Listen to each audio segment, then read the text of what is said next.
그리스도의 도의 초보 제6장 죽은 자의 부활에 관한 교훈 네 번째 시간입니다. 거듭남과 부활이라는 소제목 하에 7개의 질문으로 구성되어 있습니다. 자, 질문을 먼저 읽어보도록 하겠습니다. 1번 에스겔 37장 1절에서 14절은 마른 뼈들이 살아나는 환상을 묘사하고 있습니다. 이것은 영의 부활에 관한 것인가요?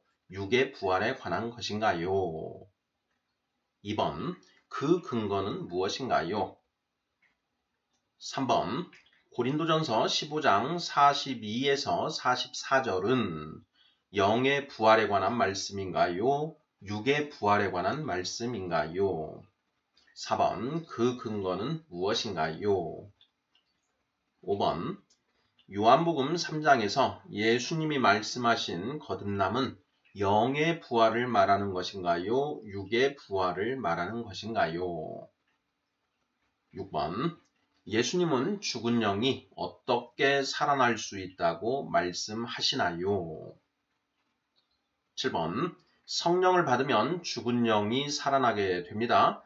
자, 그런데 예수님은 단순히 성령으로 거듭난다고 하시지 않고 물과 성령으로 거듭난다고 말씀하십니다. 물이 의미하는 것은 무엇인가요?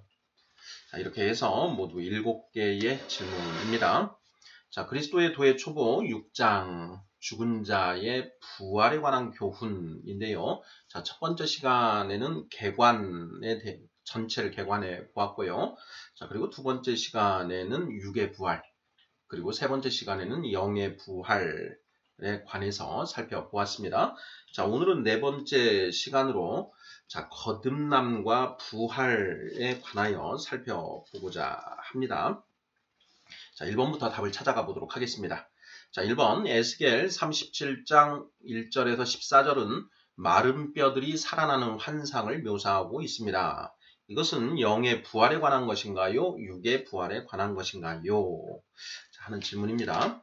자, 에스겔서 37장 1절에서 14절 자, 마른 뼈들이 살아나다 라는 그런 제목으로 기술되어 있는 내용인데요. 초반 부분 한번 보지요. 기억을 되살리는 의미에서 자, 에스겔 37장 1절입니다. 여호와께서 권능으로 내게 임재하시고 그의 영으로 나를 데리고 가서 골짜기 가운데 두셨는데 거기 뼈가 가득하더라. 2절 나를 그 뼈 사방으로 지나가게 하시기로 본즉 그 골짜기 지면에 뼈가 심이 많고 아주 말랐더라. 3절 그가 내게 이르시되 인자야 이 뼈들이 능히 살 수 있겠느냐 하시기로 내가 대답하되 주 여호와여 주께서 아시나이다. 4절 또 내게 이르시되 너는 이 모든 뼈에게 대언하여 이르기를 너희 마른 뼈들아 여호와의 말씀을 들을지어다. 5절 주 여호와께서 이 뼈들에게 이같이 말씀하시기를 내가 생기를 너희에게 들어가게 하리니 너희가 살아나리라. 6절 너희 위에 힘줄을 두고 살을 입히고 가죽으로 덮고 너희 속에 생기를 넣으리니 너희가 살아나리라. 또 내가 여호와인 줄 너희가 알리라 하셨다 하라. 네, 여기까지 이제 6절 해서 한 파트를 구성하고 있는데요.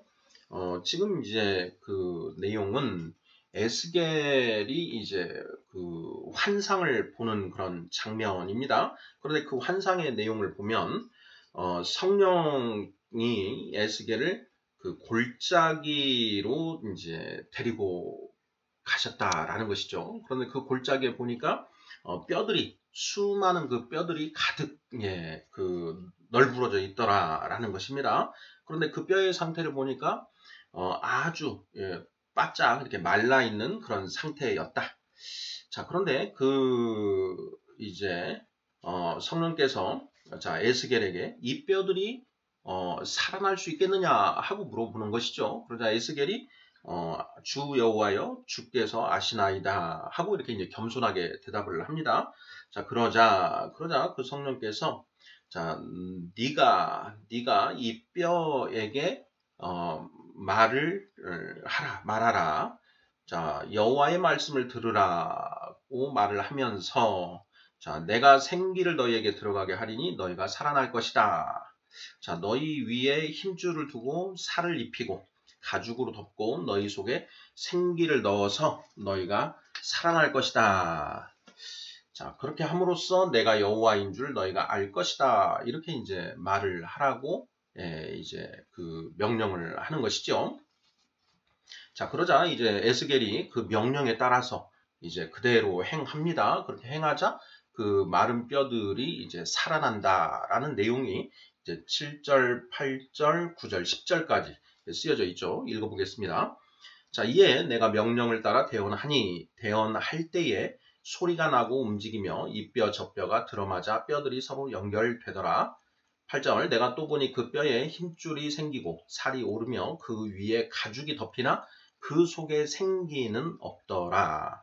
9절 또 내게 이르시되 인자야 너는 생기를 향하여 대언하라. 생기에게 대언하여 이르기를 주 여호와께서 이같이 말씀하시기를 생기야 사방에서부터 와서 이 죽음을 당한 자에게 불어서 살아나게 하라 하셨다 하라. 이에 내가 그 명령대로 대언하였더니 생기가 그들에게 들어가매 그들이 곧 살아나서 일어나 서는데 극히 큰 군대더라. 자, 이렇게 되어 있습니다. 두 번째 파트는 이제 에스겔이 그 하나님의 성령의 명령대로 그 뼈들에게 말을 하였더니 말씀을 전하였더니 그 뼈들이 맞춰지고 그리고 힘줄이 생기고 살이 오르고 가죽이 덮였다. 그런데 그 속에 생기는 없더라라는 것이죠. 그래서 그 다음에 이제 생기를 향해서 또 대언을 합니다. 자, 주 여호와께서 이같이 말씀하시기를 생기야 사방에서부터 와서 이 죽음을 당한 자에게 불어서 살아나게 하라 하셨다 하라 이렇게 이제 하는 거죠. 그러자 생기가 그들에게 들어가서 그들이 살아났고 큰 군대가 되었다 이렇게 이제 되어 있습니다. 자, 여기까지가 이제 그 환상과 그 환상에 이제 일어난 일들을 이렇게 이제 기술을 하는 것이죠. 자, 그리고 이제 마지막 세 번째 파트 11절부터 14절까지인데요. 자, 이 부분은 이 환상이 무엇을 의미하는가에 대해서 성령님이 해설해 주시는 그런 대목입니다. 읽어보죠. 자, 11절 또 내게 이르시되 인자야 이 뼈들은 이스라엘 온 족속이라. 그들이 이르기를 우리의 뼈들이 말랐고 우리의 소망이 없어졌으니 우리는 다 멸절되었다 하느니라. 그러므로 너는 대언하여 그들에게 이르기를 주 여호와께서 이같이 말씀하시기를 내 백성들아 내가 너희 무덤을 열고 너희로 거기에서 나오게 하고 이스라엘 땅으로 들어가게 하리라. 내 백성들아 내가 너희 무덤을 열고 너희로 거기에서 나오게 한즉 너희는 내가 여호와인 줄을 알리라. 내가 또 내 영을 너희 속에 두어 너희가 살아나게 하고 내가 또 너희를 너희 고국 땅에 두리니 나 여호와가 이 일을 말하고 이룰 줄을 너희가 알리라. 여호와의 말씀이니라. 이렇게 되어 있습니다. 자, 에스겔 37장 1절부터 14절까지의 내용인데요. 자, 질문은 이것입니다. 에스겔 37장 1에서 14절은 마른 뼈들이 살아나는 환상을 묘사하고 있습니다. 이것은 영의 부활에 관한 것인가요? 육의 부활에 관한 것인가요? 하는 그런 질문입니다. 자, 우리 성도님들께서는 자, 어떻게 답을 하시겠습니까? 자, 마른 뼈들이 바짝 말라있는 그 뼈들에 힘줄이 먼저 생깁니다. 힘줄이 생기고 그 다음에 살이 생기고 그 다음에 가죽이 덮이죠. 그 뒤에 이제 생기가 들어가서 살아난다. 이런 내용인데요. 자, 이것이 육의 부활에 관한 것인가, 영의 부활에 관한 것인가 하는 그런 질문입니다. 제가 이제 이 부분에 대해서 칼뱅 선생은 어떻게 주석을 하였는가 하고 이렇게 이제 찾아봤는데요. 이 칼뱅 선생이 이제 이 에스겔서에 대해서는 20장까지만 주석을 하고 그 뒤는 미처 주석을 하지 못했습니다. 이제 칼뱅 선생이 이제 노년에 그 몸이 허약해지고 이제 병으로 인해서 죽게 되는데 이 에스겔서 37장에 대해서는 주석을 하지 못했습니다. 그래서 그 내용이 없었고요. 이제 우리가 이 성경 전체를 통관하는 그런 관점에서 이 31장 1절에서 14절이 영의 부활에 관한 것인가 육의 부활에 관한 것인가를 한번 생각해 보아야 할 것 같은데요. 3번 문제와 관련해서 한번 생각해 보면 어떨까 싶습니다. 자, 3번 문제. 고린도전서 15장 42에서 44절은 영의 부활에 관한 말씀인가요? 육의 부활에 관한 말씀인가요? 하는 질문인데요. 자, 먼저 고린도전서 15장 42절에서 44절 한번 읽어보도록 하겠습니다. 자, 죽은 자의 부활도 그와 같으니 썩을 것으로 심고 썩지 아니할 것으로 다시 살아나며 욕된 것으로 심고 영광스러운 것으로 다시 살아나며 약한 것으로 심고 강한 것으로 다시 살아나며 육의 몸으로 심고 신령한 몸으로 다시 살아나나니 육의 몸이 있은즉 또 영의 몸도 있느니라 이렇게 되어 있습니다. 자, 고린도전서 15장은 우리가 이제 부활장이다라고 이렇게 알고 있습니다. 자, 여기 고린도전서 15장에 보면 죽은 사람의 부활이라는 그런 그 소제목, 그리고 35절부터 몸의 부활이라는 이제 이런 소제목이 이렇게 붙어 있는데요. 이것이 자, 고린도전서 15장 42에서 44절의 이 말씀이 영의 부활에 관한 것인가? 육의 부활에 관한 것인가 하는 그런 질문입니다. 자, 정답은 무엇인가요? 네, 육의 부활에 관한 말씀이다 라는 것이죠. 자, 4번 문제입니다. 그 근거는 무엇인가요? 그 근거는 무엇인가요? 자, 성경은 항상 그 전후 맥락을 잘 살펴봐야 됩니다. 자, 같은 고린도전서 15장 35절부터 보면은요, 35절. 누가 묻기를 죽은 자들이 어떻게 다시 살아나며 어떠한 몸으로 오느냐 하리니 이렇게 되어 있습니다. 자, 누가 묻기를 죽은 자들이 어떻게 다시 살아나는가 또 어떤 몸으로 오는가 이렇게 묻는다라는 것이죠. 자, 이것이 과연 육의 부활인가 영의 부활인가. 자, 또 51절부터 52절을 한번 보겠습니다. 자, 51절. 보라 내가 너희에게 비밀을 말하노니 우리가 다 잠잘 것이 아니요 마지막 나팔에 순식간에 홀연히 다 변화되리니. 52절. 나팔 소리가 나매 죽은 자들이 썩지 아니할 것으로 다시 살아나고 우리도 변화되리라 이렇게 되어 있습니다. 자, 이러한 말씀들을 살펴보았을 때 지금 얘기하고 있는 이 부활은 육의 부활인가요? 영의 부활인가요? 네, 정답은 육의 부활이라는 걸 쉽게 알 수가 있습니다. 51절에 보면 마지막 나팔에 순식간에 홀연히 다 변화되리니. 52절. 나팔 소리가 나매 죽은 자들이 썩지 아니할 것으로 다시 살아나고 우리도 변화되리라 이렇게 되어 있습니다. 우리가 이제 그 육의 부활, 첫째 부활과 둘째 부활이 있다. 그런데 여기에 마지막 나팔, 이거는 이제 첫째 부활, 예수님의 재림과 관련되지요.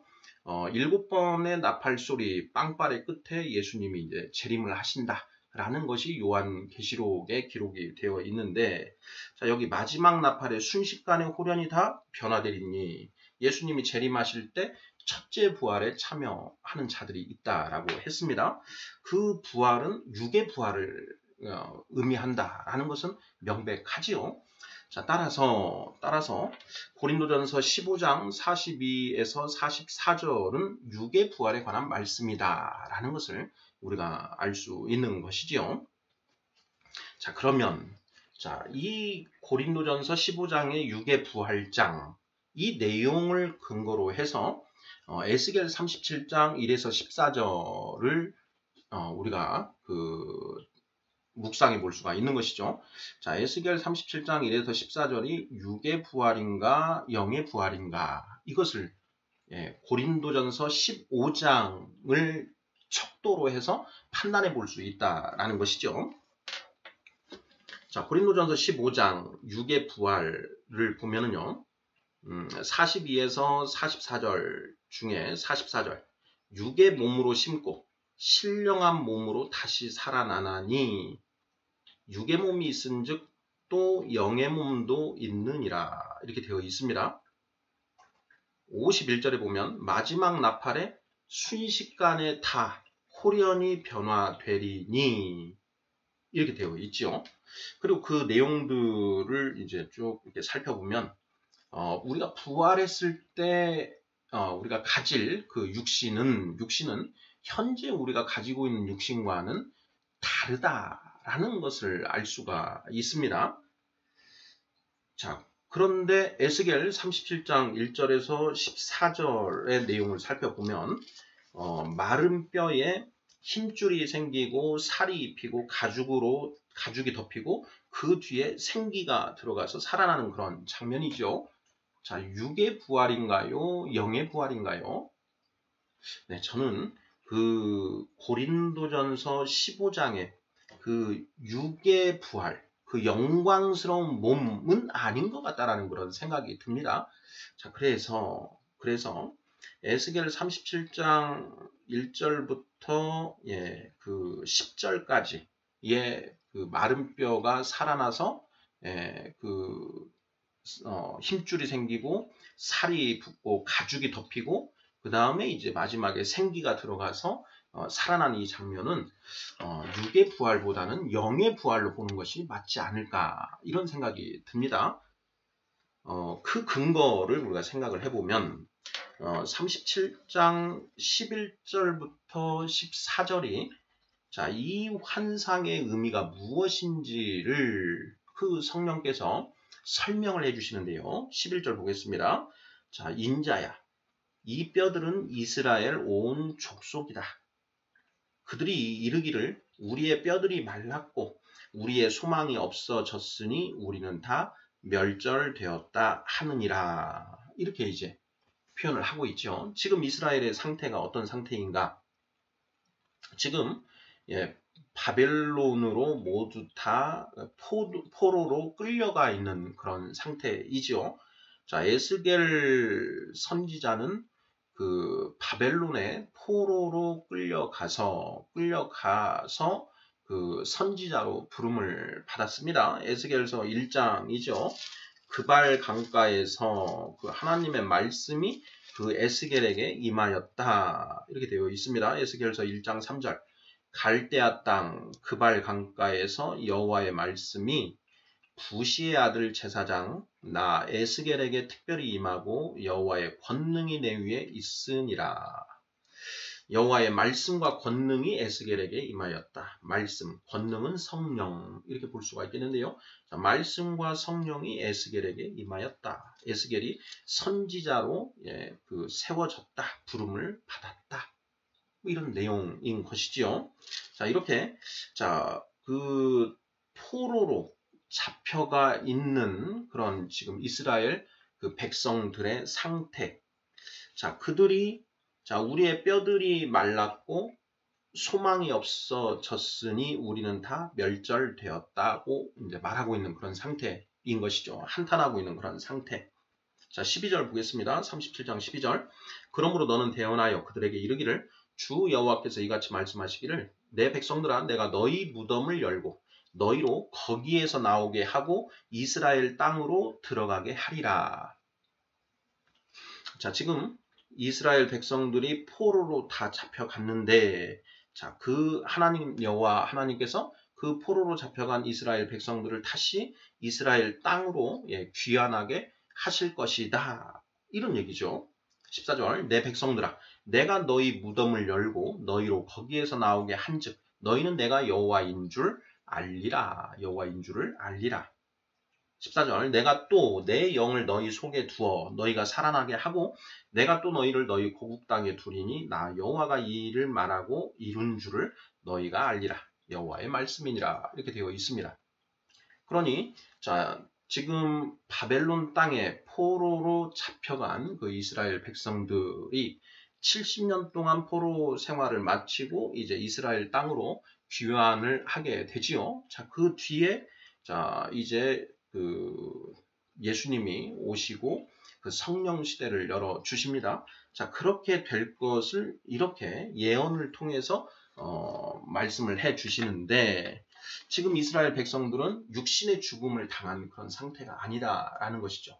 자, 영적으로 완전히 죽어 있는 힘든 상태, 예, 그런 상태인데 너희가 다시 이스라엘 땅으로 돌아가고 그리고 성령을 받아서 소생하게 될 것이다 라는 것을 지금 이제 말씀하고 있다라는 것이죠.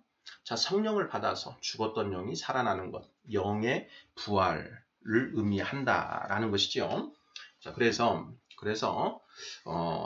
1번 문제 에스겔 37장 1에서 14절은 마른 뼈들이 살아나는 환상을 묘사하고 있습니다. 이것은 영의 부활에 관한 것인가요? 육의 부활에 관한 것인가요? 자, 죽은 말라버린 뼈들이 살아나는 것, 마치 육의 부활에 관한 것처럼 이렇게 보이지만 그 실제적인 내용은 자, 영적으로 완전히 쇠잔해진 그러한 이스라엘을 성령을 주셔서 살리시겠다라고 하는 영의 부활에 관한 말씀이다. 이렇게 이해하는 것이 맞지 않을까 싶습니다. 여기 이제 생기가 이제 나오는데 그 생기는 성령을 의미한다라는 것도 이제 에스겔서 37장 14절, 예, 내가 또 내 영을 너희 속에 두어, 성령을 너희 속에 두어 성령을 주셔서 살아나게 하실 것이다. 즉 성령 시대, 예수님이 십자가에서 죽으시고 성령 시대를 여셔서 누구나 예수 그리스도를 믿는 자는 누구나 성령 받을 수 있고 성령 받아 살아나게, 예, 거듭나게 하시겠다. 네, 이런 이제 표현으로 우리가 충분히 이해할 수 있다라는 것도 이미 살펴보았습니다. 자, 4번까지 문제를 살펴봤고요. 5번 문제입니다. 자, 요한복음 3장에서 예수님이 말씀하신 거듭남은 영의 부활을 말하는 것인가요? 육의 부활을 말하는 것인가요? 자, 요한복음 3장도 이제 굉장히 중요한, 예, 그 말씀이지요. 자, 요한복음 3장 1절부터 10절, 9절, 예, 8절 정도까지 해서 15절까지 해서 예수님이 거듭남에 대해서 이렇게 쭉 말씀을 해 주시는데요. 자, 이 내용도 굉장히 이제 중요합니다. 그런데 이 거듭남이 영의 부활을 말하는 것인가, 육의 부활을 말하는 것인가 하는 부분도 우리가 생각해 볼 필요가 있습니다. 자, 우리 성도님들께서는 어떻게 답을 하시겠습니까? 자, 이 거듭남은 영의 부활을 말하는가, 육의 부활을 말하는가? 자, 요한복음 3장 3절부터 한번 읽어보겠습니다. 자, 예수께서 대답하여 이르시되 진실로 진실로 내게 이르노니 사람이 거듭나지 아니하면 하나님의 나라를 볼 수 없느니라. 4절 니고데모가 이르되 사람이 늙으면 어떻게 날 수 있사옵나이까? 두 번째 모태에 들어갔다가 날 수 있사옵나이까? 5절 예수께서 대답하시되 진실로 진실로 내게 이르노니 사람이 물과 성령으로 나지 아니하면 하나님의 나라에 들어갈 수 없느니라. 6절 육으로 난 것은 육이요 영으로 난 것은 영이니. 7절 내가 내게 거듭나야 하겠다 하는 말을 놀랍게 여기지 말라. 8절 바람이 임의로 불매 내가 그 소리는 들어도 어디서 와서 어디로 가는지 알지 못하나니 성령으로 난 사람도 다 그러하니라. 이렇게 되어 있습니다. 여기에 보면 성령으로 난 사람이라는 이런 표현이 있죠. 자, 그리고 6절에 육으로 난 것은 육이요 영으로 난 것은 영이다. 이런 표현도 있습니다. 육으로 난 것은 육이다. 우리가 어머니 뱃속에서 나왔습니다. 예, 육으로 태어난 것이죠. 자, 그렇게 육으로 난 것은 육이다. 자, 그거에 대비해서 영으로 난 것은 영이다. 성령에 의해서 물과 성령으로 거듭났다. 거듭난 영이 거듭난 것이다. 죽었던 영이 살아나는 것이다. 이런 표현으로 우리가 다 이해를 하지 않습니까? 그래서 정답은 자, 요한복음 3장의 거듭남은 영의 부활을 의미한다. 이렇게 이해를 하면 거의 틀림없는 거 아니겠습니까? 자, 다음 문제 6번 보겠습니다. 예수님은 죽은 영이 어떻게 살아날 수 있다고 말씀하시나요? 자, 요한복음 3장 5절이죠. 예수께서 대답하시되 진실로 진실로 내게 이르노니 사람이 물과 성령으로 나지 아니하면 하나님의 나라에 들어갈 수 없느니라. 자, 이 부분이 이제 거듭남에 대해서 표현을 하신 것이죠. 거듭나야만 하나님의 나라에 들어갈 수 있다. 이런 말씀이십니다. 3절에서는 거듭나지 아니하면 하나님의 나라를 볼 수 없느니라. 거듭나야만 하나님의 나라를 볼 수가 있고 거듭나야만 하나님의 나라에 들어갈 수 있다라는 것이죠. 자, 거듭나면 무조건 하나님의 나라에 들어간다는 것인가요? 아니면 거듭나야만 하나님의 나라에 들어갈 수 있는 가능성, 길이 열린다는 것인가요? 네, 이것이 그 필요 조건, 충분 조건, 필요 충분 조건인가 하는 그런 질문입니다. 네, 정답은 필요 조건이죠. 일단 거듭나야 하나님의 나라에 들어갈 수 있는 그 조건 하나가 성취가 된다. 이렇게 이해가 돼야 되죠. 예. 자, 거듭난다. 자, 예수님은 죽은 영이 어떻게 살아날 수 있다고 말씀하시나요? 자, 물과 성령으로 나야 한다. 거듭난다. 이렇게 이제 표현을 하시는 것이죠. 자, 7번 문제 보겠습니다. 자, 성령을 받으면 죽은 영이 살아나게 됩니다. 자, 그런데 예수님은 단순히 성령으로 거듭난다고 하시지 않고 물과 성령으로 거듭난다고 말씀하십니다. 자, 물이 의미하는 것은 무엇인가요? 하는 질문입니다. 네, 이 7번 문제가 이제 좀 논란이 있는 부분입니다. 자, 물과 성령으로 나지 아니하면 해서 물과 성령 이 두 가지를 제시하고 계십니다.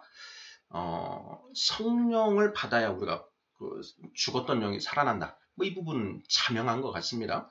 근데 여기서 물은 무엇을 의미하는가 하는 부분이 이제 논란이 있는 것이죠. 칼뱅 선생은 자, 여기에서 물은 성령의 깨끗게 하시고 소생케 하시는 역사를 뜻하는 것이다. 이렇게 이제 주석을 하고 있습니다.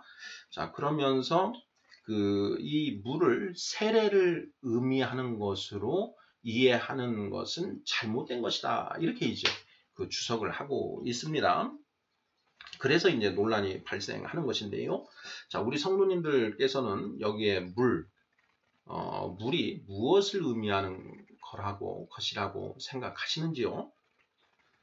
우리가 이제 이걸 해석을 하려면 성경 말씀을 근거로 해 봐야 되는데요. 저는 이제 가장 먼저 떠오르는 말씀이 사도행전 2장 38절입니다. 베드로가 이르되 너희가 회개하여 각각 예수 그리스도의 이름으로 세례를 받고 죄사함을 받으라.